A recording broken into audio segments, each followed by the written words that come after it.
gingerbread is one of my favorite treats.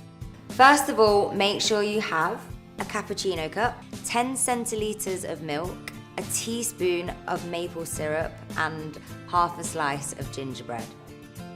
Finally, here are the two Nespresso Grand Cruzes, Così and Decaffeinato. These are selected because their aromatic profile fits perfectly with the gingerbread. To begin with, start by bringing the milk to the boil, and then once you've cut off the crust, add your slice of gingerbread into the mix. For a sweet note, don't forget your teaspoon of maple syrup. Once this is all mixed together, add it into your cappuccino cup. And for the final touches, you can add some of the milk foam that you prepared with your arancino. And there you go, that's the trick. Enjoy. Oh, I almost forgot. If you get a craving for this recipe in the evening, you can still enjoy it using decaffeinato.